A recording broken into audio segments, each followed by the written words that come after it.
Hello, Winnipeg babes, and welcome to Ballot Babes, the podcast that shows you that you don't have to pay attention to the bullshit going on south of us and teaches you how to pay attention to the bullshit going on right here in Winnipeg. I'm your host, Patty Weeds. And I'm your co-host, Sam Biko. And this is episode 4. And we'd just like to say a special welcome to all of our new listeners, as well as a thank you to all of the listeners who have come out of the woodwork on this project that was born from a throwaway comment in a Discord server. I am very shocked every day when strangers come into my office and they're like, "Are you one of those ballot babes?" And I'm like, "Oh no." Oh no, but it's been a really wonderful ride. Yes, it has. Well, in today's episode, we're going to address a very hot topic, Winnipeg transit. If you're in Winnipeg, you know that our public transit underwent a huge transformation this past year, and everyone's been talking about it for better or for worse. We will also take some calls and hopefully answer some questions. If you would like to send us your questions, just go to ballotbabes.com and click on Leave Us a Message. And did you know that you can also support us on Patreon to help us cover the costs of producing this podcast? Again, just go to ballotbabes.com and click on the Patreon link. Sam, before we get started, I'd really like to take a call that we got this week. Are you ready? I'm ready. Okay, let's see. Hi, Ballot Babes.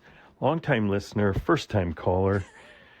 Just curious, if somebody wants to run in the upcoming civic election, what are the qualifications needed to be a candidate? Like, do I need a special degree in political science or something like that?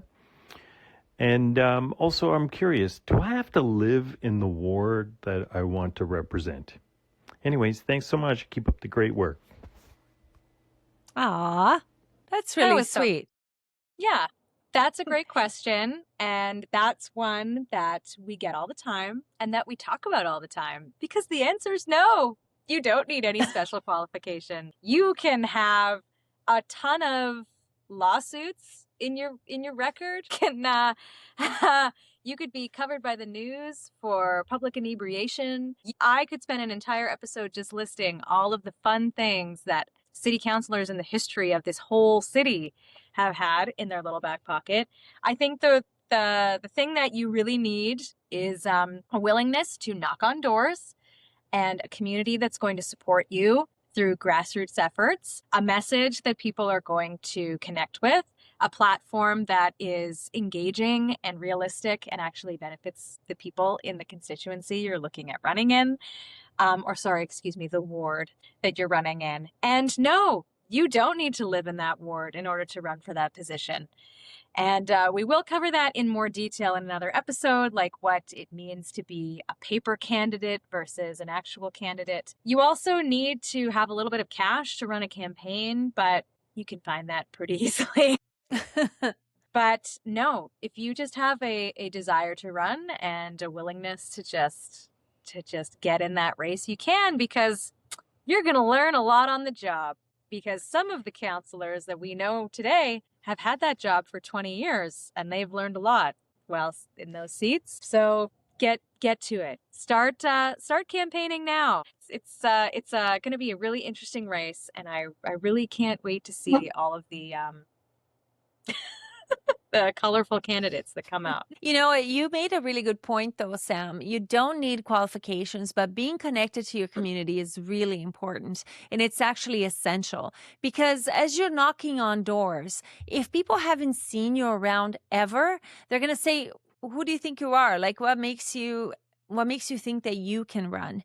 And when I was helping a candidate the past election, whenever we knocked on doors and we had a picture of the candidate, they would look at the picture and go, "Oh yeah, I've seen them around. I know who they are. You know, they're at this community club, or they volunteer here, or they're involved in this organization." So, you know, that is really the most important thing, is to have that community behind you, to get involved in your community. In fact, fact, you don't really need to even run for council to get elected, even though I would like my new friend Janelle with the amazing laugh to run in River Heights. Hi, Janelle. You can make a difference in your community if you simply look around and connect with your neighbors. If you get involved in your parent council or volunteer at your community club or just help a neighbor shoveling their driveway, every little act that you take shapes your neighborhood for the better. Yes, although I will say that as long as you have a lawn sign that someone's seen, that can also determine votes. But yes, also I've also had the question come up, how many years do I have to build up a track record of volunteering and being involved? And you don't have to have been doing it for 5 or 10 years. Again, just that sort of recognizability and that willingness to like talk to people. I remember reading, for example, Evan Duncan in my ward, he won the seat in the last election in 2022. And the seat only became vacated because that councillor decided to run for mayor. Evan just kind of came out and he knocked on like 8,000 doors or something like that and really got that recognizability, and that mattered, and he won that seat. So it does take a lot of, boots on the ground and getting people together. You can't just do it on your own. I mean, you could. I can't really measure what your successful campaign would be if you're just kind of doing it on your own. But just remember that a lot of these things, it takes that group effort. Just like what Patty was saying, when you were out and you were knocking on doors in groups and you guys were very organized and you actually listened to people, you listened to what people were saying about what they wanted changed in their ward, and that matters quite a bit. My friend was over today and she told me that she's too much of an introvert to run for anything, or what we call, she's too much of an introvert for the resistance. But the resistance or the transformation requires many talents. It's that grocery run that you did for your aunt in the start of the pandemic. It's the hello you say to your neighbor. It's making meals for people. So getting involved in an election or helping someone get elected takes more than knocking on doors. If you're too introvert to go knock on doors, there are other jobs that you can do. So if you know a candidate, you don't want to be the candidate, just get connected. There will be something for you, I promise you. And yeah, even listening to this podcast is an act of joining the resistance. It's something that you can do quietly while you listen to two ladies yap who are completely underqualified but mad enough to just say something. Which is sometimes all it takes is being mad enough. That's right. That's right. And you can just be mad enough to hand out flyers and put up posters or make a mutual aid meal. So just go to it with whatever you have at hand. We do have one more message from a listener regarding last week's episode, and we'll play it at the end of the show, so don't go anywhere. But now it's time to pay your fare, take a transfer, and make your way all the way to the back of the bus as we start talking about Winnipeg Transit. You know Woohoo! what, Sam? When I moved here from Brazil in 1990, I was the only person who really spoke English in my family. I was 17 years old. I happened to have a really great English teacher in high school. And I got here and I found that the Winnipeg transit system was so behind the times compared to where I came from. I come from Brazil, a city called Curitiba, where they had the BRT system already in place, and it's fabulous. And I found it so backwards. It was a shock to my system. The other thing that they had was a number that you could call to find out what time your bus was coming. And that was in place for a long time, right? So I was staying with my aunt, and I said, how do I know what time the bus comes to go to the mall? Because I wanted to go to the mall. And she goes, you call this number. And I said, no, I'm not calling a number. That's before cell phones. So you had to call it on your landline or on a payphone. Yeah. And you had to get the schedule. That's so fun and enriching that was 31 years ago. Sorry, my math 36. is so bad because I'm so mad. It's 36 years ago. I think it was in place like till 5-10 years ago, though. It didn't go away. I used to phone it. I was one of the phoners because it never came. It was just not in service, not in service, not in service. Oh, we'll get into that. But yes, that is very deeply unfortunate having to make that What is your transition. experience with transit, Sam? Well, my Baba, who also lived in Charleswood, because I was born and raised here. Fun fact, Beco Avenue is in fact named after my family. She would take me on the bus when I was very little. That was my first experience of it. I thought it was so cool. It was like so big. It got us places much faster. She didn't drive. She lived in the depths of Charleswood, and walking to the bus stop took 20 minutes just to get out of Charleswood. And it was really lovely. And then fast forward many years, I took the bus to go to high school, and then I took it to go to university. And if anyone here is living in Charleswood, you know that now as then, getting out of Charleswood is virtually impossible without a vehicle. And I didn't drive until I was 20, just from various life circumstances. So I was on the bus, and they were very long bus rides. And there was a lot of walking involved, at least 15 to 20 minutes to get to a main artery. But all that said, it allowed me to have my independence. I got to be on the bus. I got to read. I was in a literature degree, so I had to read a lot. So I read all on the bus. In my university days, it took 90 minutes each way to get to school and then to get home. And I felt like I was on a giant publicly funded limousine. And it was great. You could interact with human beings. It felt like human travel. And there is aspects of it I missed. And then I moved to Toronto. That's the only other place I've lived that has a very rapid, well-connected transit system that coming back to Winnipeg just made me go, oh God. Which I think is a sentiment that a lot of people in this city share. It's not just us, not just us. And you will learn about what the sentiment is currently in Winnipeg about the big changes that have come to transit. It's funny. I also lived in Toronto. And yeah, I loved taking transit there because it was just so well. What part of But yeah, well, I lived close to the Hooker Harveys downtown. Yeah, yeah. And I also lived in North York, close to Okay. York University. So Yeah. I lived in a few different places. I lived close to Christie Pitts as well. So I was always picking a place to live based on subway stations because it was so easy to get on the train and get anywhere in Toronto. And I wish we had that here too. That Yeah. would have been a very, very, very good thing to plan for, 30 years ago. Well, yeah. Could you just imagine what things would be like now if it had been prioritized? It's the same story. You're going to hear us saying something similar like that. Couldn't you imagine where we'd be if 30 years ago something was different?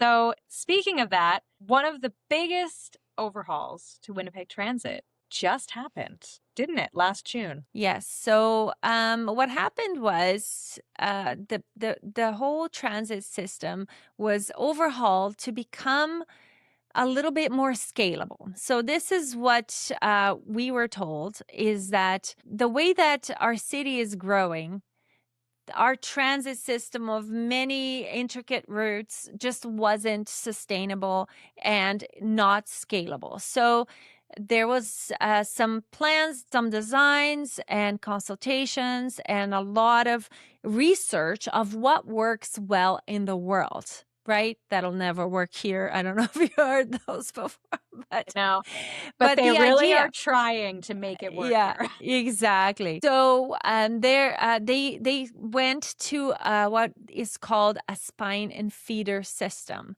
of small routes that feed into major routes, and then those major routes have really frequent service. So they did not increase the number of buses. They just changed the network to make it more efficient. And a lot of people that had really frequent or that had to take one bus, even if it wasn't that frequent, they now have to take two buses. And that became a really big issue for a lot of people. According to the stats that were given to us, the system got better for about 60% of people because they have these not rapid, but faster, more frequent buses With in the fewer really stops. major, with fewer stops in the really major routes. So it got better for 60% of people. It stayed about the same for 30% of people, and it got worse for about 10% of people. Yes. And we're hearing, I'd also just like to just say that the people that we spoke to, everything that we're talking about on this podcast episode today is either publicly available information that has been provided by the city, or we have spoken to actual folks who work in the department and who are working on it actively and are very passionate about public transit and improving the public transit. And were very honest with us. We asked very, like sharp questions, and they were very blunt, and they gave us their honest opinion based on their perspective working on public transit. So we are public transit users. We are not public transit designers. We are not the people who shape policy or do tons of research.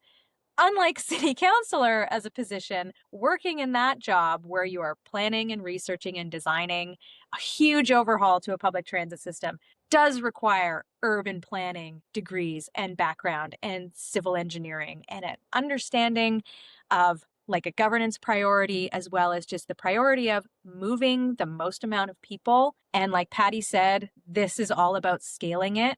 It's not just going to remain the way that it is now. It's going to be added onto progressively over many years, and it's going to improve. And I'd also like to remind everyone listening who are in those 10%, whose blood might be boiling a little bit as they're listening to us. Was the last system perfect? Did we not? Apparently it was. Did we not complain into the void for decades about it?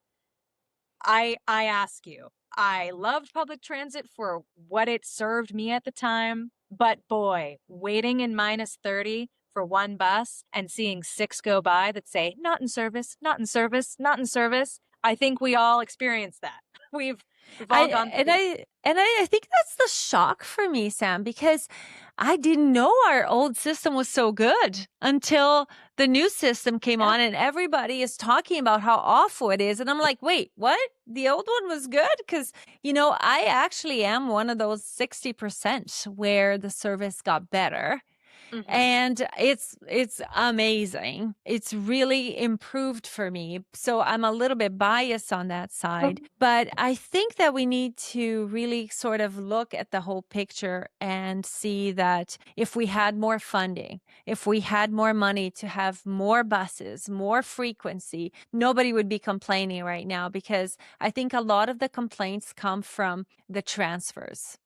And it's usually people transferring one way, not the other. For example, if you're in a feeder system and you're having to take 2 buses, the first bus arrives at the stop where you meet the express. You take that, you're good to go. Now, when you're coming home from work, that express is fine, but then you wait maybe 20 minutes, half an hour for that feeder bus. And that's where the disconnect happens. And that's where people get frustrated on that way back. It was already the case for me before. So now it actually got better for me. But if we had more money to make those feeder buses more frequent, nobody would be complaining, chances are. Yeah, and it's really funny when you think about why the bus is late during rush hour. Oh, Could it be that there's maybe too many cars on the road, and that do you think?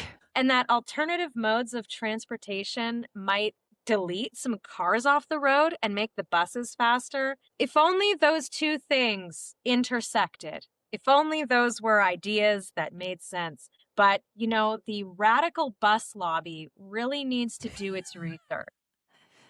And the only reason that my tone of voice changed to be so chagrined is that you heard us talking at length at the last episode, where people who are more interested in more bike infrastructure, who go to these delegations and say, if you did this thing, it would actually make transit better, and it would improve a lot of the things that the city wants to improve. And we get called radicals for that. And yet, the vitriol I have seen in public Facebook groups who are so enraged about the buses, and who send in constant letters of complaint, they're not radical. So No. it's just interesting. Let's slide that thought to the back of the bus as we kind of go into like, and I will say, like, I hang out in that Facebook group, guilty, because I do want to know what people actually think about it, because I'm currently a driver and I'm currently not using public transportation. I would like to. But there is this, there is, like Patty said, there's a lot of people who are upset, and some of these things are valid. There are people with disabilities, folks who are seniors who are using the system and having to walk further is a challenge for them. And, it makes things really more inconvenient. I've even heard people saying that they've given up transit and they've bought a car. And so is that going to make traffic worse now? You're going to be converting transit users to car users, and you're just adding more cars to the road.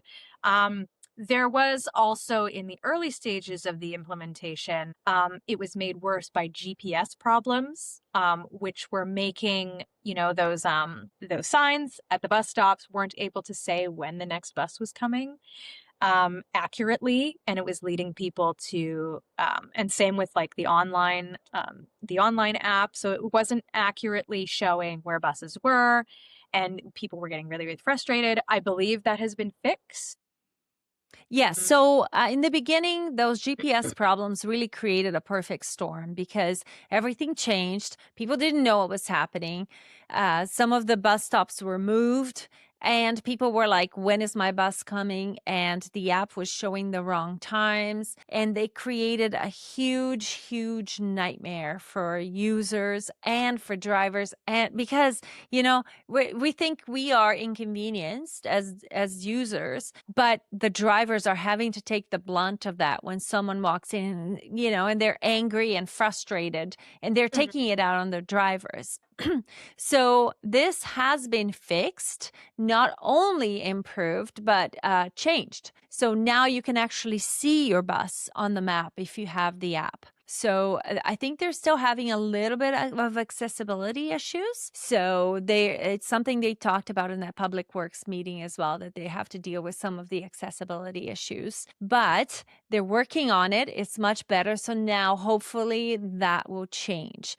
The person we were talking to, some of the people we were talking to also said that this is the worst part of it. This is as bad as it's going to get. So some people kind of maybe jumped the gun on getting that car because it's about to get better. They are listening to feedback. There are changes coming. There have been changes made in December already. There were late night changes in 10 out of 12 zones, and more changes are coming in June based on feedback. And feedback is really important. And when I say feedback, I'm not talking about these toxic Facebook groups that are just people kind of feeding off each other, off of each other's anger. And thank you for taking one for the team, Sam, and going in there and finding out what's going on. I have no patience for those Facebook groups. But, if you really have issues, and chances are a lot of our listeners are having issues with transit, because I know that that's a contingency that watches these kinds of podcasts, are people who are taking transit, are, wanting to make the city better. They want to participate in active transportation, and collective transportation is what we call in Brazil. Yeah, but if you have feedback, the best thing you can do is be very specific about your feedback. When you say, I hate my transfers, and again, not in the Facebook group, go to 311 or winnipeg.ca and submit a complaint. Be specific about what it is about the transit that you don't like. Yeah. Is it the shelter? Is it the delay? Which way? On the way there or on the way home? What route? And what stop are you getting on? And are you noticing other people maybe are having the similar difficulties. And again, like Patty said, that specificity does actually go back to the planners and they look at it. And that's where these changes come from. It's not helpful or constructive to just say, I hate it, change it back to the way it was. It's never going back. It's never going back. It's never going back. You can sign as many petitions as you like. You can say that as much as you like. It's already been done. Transforming it back is not just like, oh, you just flip a switch. They moved a ton of bus stops. All of that whole system has changed. The money has been spent. And again, this type of system is so that it can be that agile, flexible. It can change really quickly and be fixed really quickly in those problem areas that are identified. And they need that information from users. Another thing, Sam, that's really important is that they've been collecting feedback from the drivers. And bus drivers love the new system because there are less turns. It's more, it's just better for them. And the people who are taking the bus are happy. They are telling the drivers. So the truth is maybe there is a loud minority, Sam, you think? Who can know in this situation? But it really is sort of like a pattern in historical examples all over the world of major urban development changes occurring, that you don't hear the good feedback until the thing is done. And there's usually a very loud minority. And sometimes it's really only 3 to 10 people who are saying the same things over and over again, that can make a whole council just nervous, or they don't really know that what they're doing is good. So even if you have like good feedback, I'd actually also recommend that you send that in, because that's very important too, so that they can know what is working and they can collect that data. The more data they have, the more of an observable change you're going to see. And these people work really, these are people. I think that's sort of what we also forget. The people who have designed this system are people. It wasn't designed by AI, which is like this conspiracy theory that's going around. It was designed by people who really care about transit, and they still care, and they are getting like mud slinged at them, like, and they're like wiping it away and still doing their job, which is like par for the course. But yeah, I can think of so many examples of this happening often. Well, what I would like for homework this week is that if you use transit, go on winnipeg.ca and fill out a form and give them feedback. Any feedback. If you have positive feedback, give them feedback. Then if you have negative feedback, send them that feedback as well, and be very specific. And right before you hit submit, go to ballotbabes.com, click on leave a message, and read that and send it to us so that we can read it here as well. So don't just go to ballotbabes.com thinking we're going to fix your problems, because we're just two babes who are trying to figure things out And with this you. isn't our full-time job. What? What? 2 women doing labor for free? Crazy. Wow. I had a friend call me the other day and he says, hey, so like, do you have a job these days? Yeah, I had the same thing. My physiotherapist was like, I'm trying to understand what you do. And I just said, it's fine. Don't ask. Just Don't ask. I want to, before we wrap up this, this discussion, a lot of people, and a lot of the feedback has been, just take the money from one part of the budget and put it back into transit, to fix it, to make it go back to the way it was, because the money has already been spent. There has to be money somewhere to send it, to make it back to the way it was, or to make it better than what it is. And Patty, something happened that really limits that, doesn't it? recently in provincial politics anyway? So there used to be a 50-50 funding, which whatever percentage the city or whatever amount the city put in transit, the province would match. But in recent years, I think it was early 20s, I think 21 or 22, they froze that funding. So it's not like it doesn't exist anymore, but now instead of being 50-50, it's frozen at a certain amount. And this amount, as inflation goes, is worth less and less and less every year. So bringing back 50-50 funding isn't really going to do very much because it still exists, but now it's just worth a lot less. And it's really interesting because sometimes we get federal funding for big projects, right? Or the province wants to invest in big projects like roads and highways and whatever improvements to this kind of tangible infrastructure. And I ask, why are we investing in these tangible infrastructure instead of investing in operations like more transit? And it's because we have this fallacy. There's this fallacy that a road is an asset. A road is an asset, a bridge is an asset, when in fact it's a liability because of the costs of maintaining a road. It looks like you built something, but all you're going to do is have to maintain it, and it becomes a burden in the budget line. It becomes something that, oh no, now it's coming up for renewal, and where are we going to get the money for that? And there's the potholes, and There's the potholes. I was just going to say, I literally just saw an MPI billboard that was advising people how to drive through potholes because it's that season and we drive through them and we drive around them and we don't really think about the cost of filling those potholes. And the more cars and the more vehicles that are sent across those roads, it's just depreciates in value, just like a car.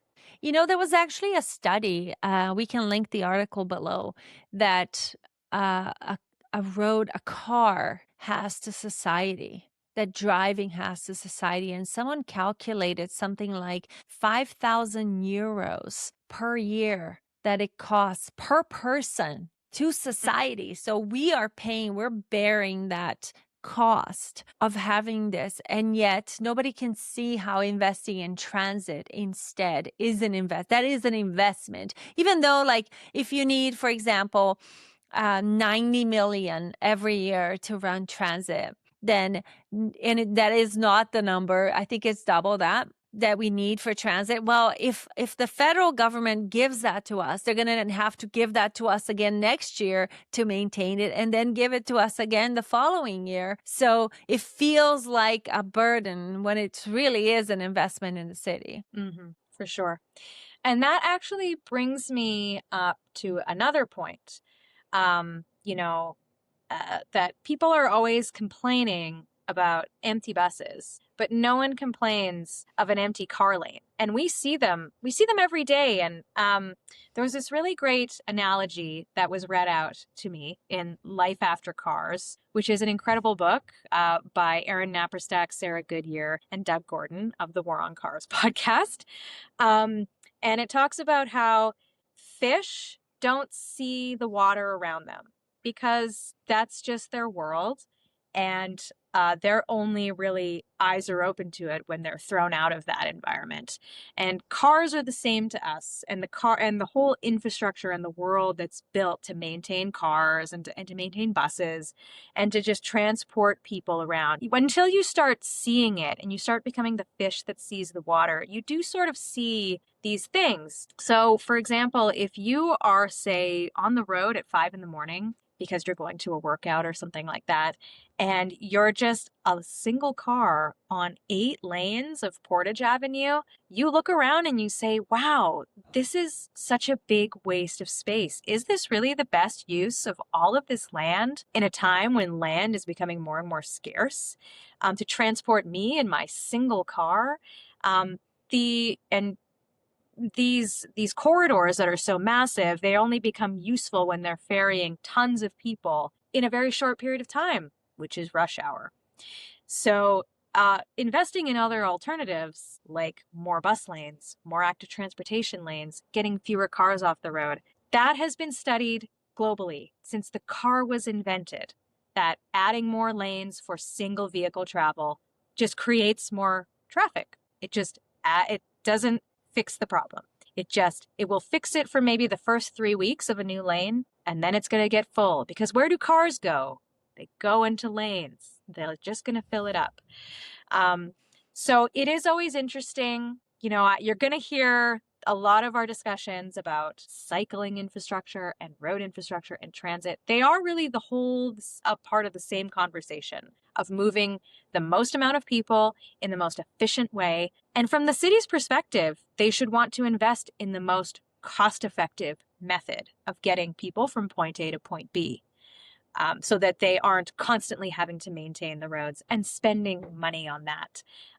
So they are all part of the same conversation. We may sound like we're, again, some kind of like urban elites who we just want this utopia and we're just really being unreasonable. But when you think of all of these things logically, it does seem rather obvious, which is why we're mad all the time. So yeah, zipping that up, really look around your urban environment, especially on your commute, and just look around and kind of see like, is this really the best we can do? And do some more reading of your own, so that you can kind of get a sense for how other people are doing it successfully in other parts of the world. And we are going to help you see the water. This is what we're here for. There is a lot of water around you. It's not just about the bike lanes and the buses and the cars. There is a lot of water, and we're here to help you see it. Some of the questions that we asked our friends in transit also had to do with things like, what if the bus was free? Maybe more people would take it. And what would that look like? And what we heard was, yes, that sounds like a really great idea. And there are places where buses are free. You don't have to pay fare at all. And for most of the places where this works really well is where the fare revenue is about 10%. So say the total cost of running transit in a city is 200,000, but they only take in about 200 million, and they only take about 2 million I can't do math, Sam. 20 million, I guess, would be 10% in fare revenue. That is kind of easier to find. So they could do something like free fares. But when you're looking at a place like Winnipeg, where 50% of the fare of the cost of running transit comes from fares that are being paid, it's really hard to take that chunk out, right? So there are some pros. Transit would be more accessible for everyone. It would be easier for people to try who don't usually ride the bus. I frankly think it would be packed all the time. It would reduce what they call dwell time, which is the time that people spend at the fare box paying, right? And people could enter using both the front and back door because you don't have to pay. And a bonus is it would decriminalize fare evasion, which is always good. Yes, which is something that has been in the news a lot recently, is that the city of Winnipeg has invested money in having fare evasion, supervised. Enforcement, So supervised. Yeah, exactly. Yes. So Yeah. there are people on the bus who are watching for everyone not paying for fares. Yes. And apparently it's paying it off. I don't know how the cost of having officers checking for, whether people are paying fares really is fixing the problem. But, I don't understand enough to say. Some of the negative things that would happen if we had free transit is, well, there goes 50% of the operating funds. So there's already improvements that we wouldn't be able to make. We would have more stops slowing down the bus, because what they find in places where transit is free is people take the bus to avoid walking 2 blocks. So they take it for just one stop, right? And the costs of replacing these buses would have to come from somewhere, so our buses would degrade. And what people actually want is perhaps the province or the city to give that 50%, right? Not to come from the users. But if we actually had that extra 50% coming from the province, wouldn't you prefer to have more frequent buses, more areas of the city covered later into the night, right? And for people who pay about, say, the average cost of having a car, of owning a car in Canada is about $1,200 a month, and a bus pass is $120 a month.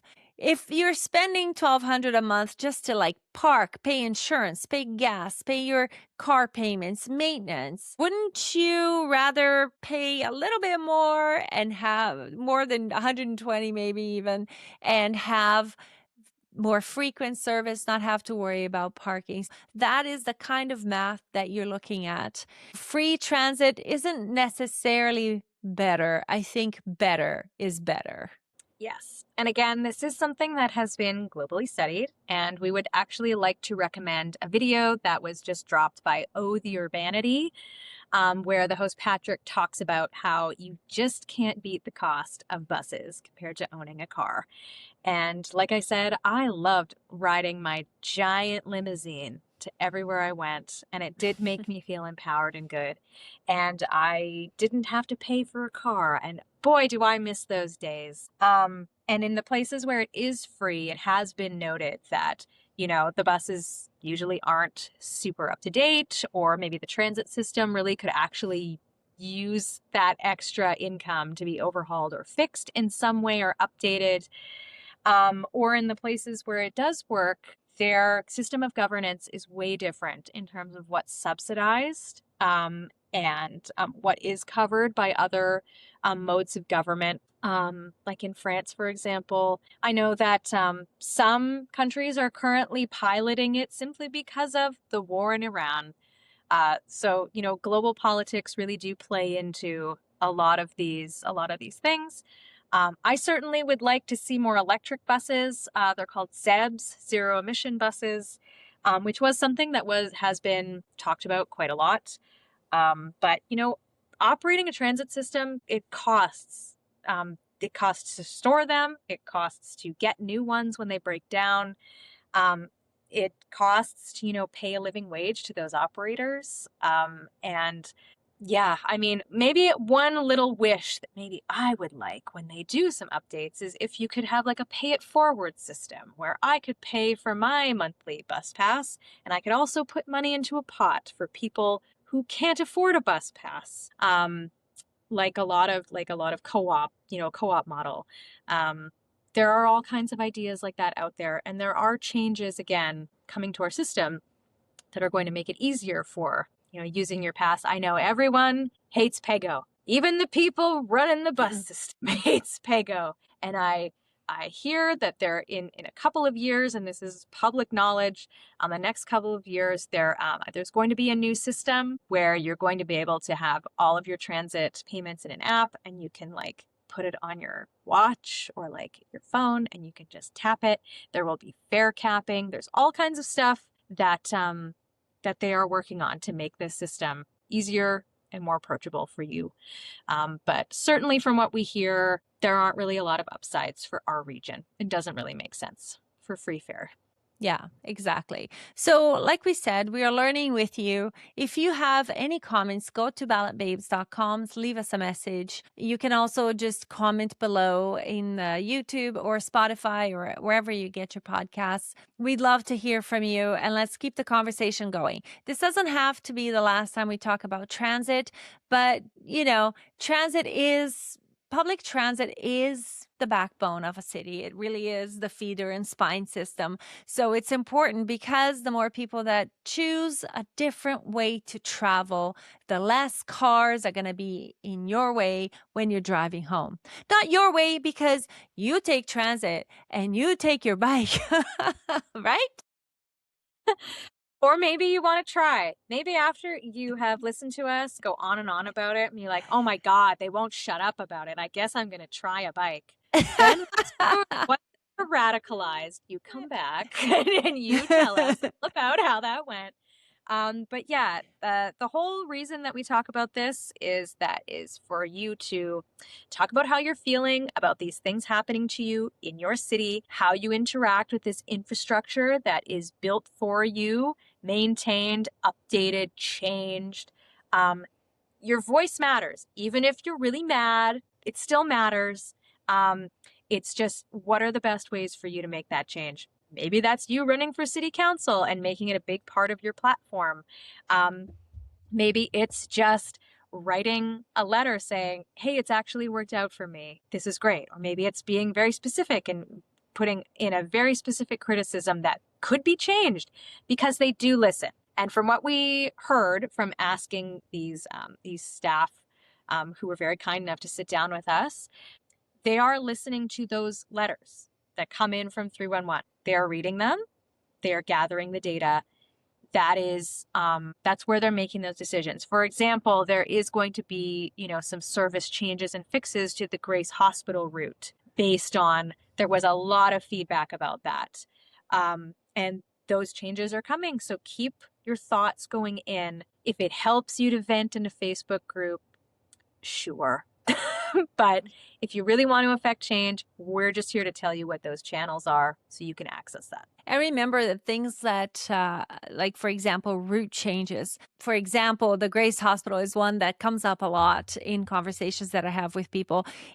Transit is just one part of it. The Grace Hospital owns that property, so they have a say in it too. It's not just up to, the people doing the planning for transit. There are a lot of things at play. So ask the questions. One of the things that we did here is that Mayor Gillingham and Councillor Janice Lukes, who really kind of spearhead this whole transit thing, because, the mayor is the mayor, and Janice Lukes is chair of Public Works, which really is, this is what transit falls under, is Public Works. Again, like we said, Public Works is everything to do with infrastructure. So they're really supportive of good transit. So it's good to know there's something good they're really, really excited about and that they're supportive. So don't forget to send in your feedback. We do have now, as we're wrapping this up, we have another message from a listener. And it's a message about something that we discussed last week in our episode about Wellington Crescent. So we're just going to play that message quickly from a listener. When you were talking about the Wellington Crescent bike lane project, you said, and chances are that the temporary will be fine. And I think this is exactly what the city is so afraid of, that they had to kill the project. Because the demonstration that we can make streets better quickly and cheaply just by taking a little bit of space away from cars is a threat to them and the subglacial rate of change they believe in. Wow. Mic drop. We often think about that too, listener. We often think that maybe this is exactly why certain things don't happen, because in an election year, this could cost them, I guess, depending on who's for it and who's against it. And showing people just how fast things can happen is dangerous, isn't it? Talk about precedent. But hey, it's not over yet. We still have a chance to bring this project back, turns out, by showing up to a couple of meetings that we're going to have and seeing what the discussion is going to be, talking to your neighbors, talking to your friends, getting them to come to these meetings so that City Hall can feel the pressure. Sam, do you want to tell us what these dates are coming up? That's right. So our next meeting that is happening, it's like we keep saying it's our meeting. We're calling it. We are. The folks, yeah, we are. The folks at City Hall are going to be meeting the Executive Policy Committee. If you remember us talking about that a few episodes ago, that is the mayor's inner circle. These are the folks who get all of the policy and briefs and information before all of the rest of the councilors and before the public. And then what they decide goes then to full council vote for it to pass or fail. And on March 17th, at 9:30 a.m. at City Hall, you can have front row seats to democracy. If you really are fired up about what we've been talking about, this is your chance. You can hear them speak about the Wellington Crescent permanent bike lane, although there is some rumblings that there may be a motion to bring back the temporary, which is what the public service highly recommended because it was cheaper and it was the best way of collecting information. And they're the professionals, they would know. So if you want to get right in on the action there, you can either submit comments ahead of time, you can choose to delegate following the instructions we have provided to you, or you can just go, because having bodies in the seats is very important, and so is listening via YouTube. So all of these meetings are live streamed. You can watch them as they're happening, get your buddies together, make it into a party. So that is March 17th, 9:30 a.m., the Executive Policy Committee. That is occurring. And then whatever happens there, it then has to go to full council. And the way that things work in this town, usually you need about 9 votes for things to pass. And if you don't get those votes, then it dies on the floor. That's the way it is. Yep. And a quick reminder, if you live in the wards of Jeff Broady, which is North Kildonan, Councillor Duncan, which is Charleswood, and Westwood too? Is it Charleswood? Westwood, Tuxedo. Okay. So Councillor Edie, which is Minarski, Councillor Lukes, which is Waverly West.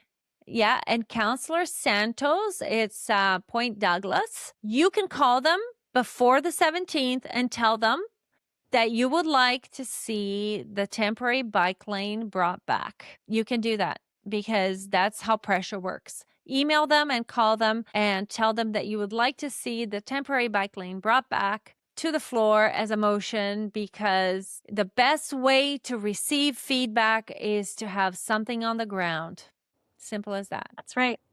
And the full council meeting is on March 20th, where you get to see the full house. And even if you just want to go there and you want to see these people for real, see them in real life, you can. That is a democratic service because, according to Mayor Gillingham, it's the most open and democratic access to our public municipal government. So you should do it. I'm going to be there for full council. I'm taking a vacation day, and instead of going to Thermea, I'm going to spend the day at City Council. So excited. Are you coming? I sure am. I really wish that they had a polar bear dip, though, so that I could really just refresh the coals of what this is going to be on that day. Oh, my God. Well, thank you so much for watching. And remember, Winnipeg, City Council works for you. And this October, tell your babe to vote. How do I stop this thing?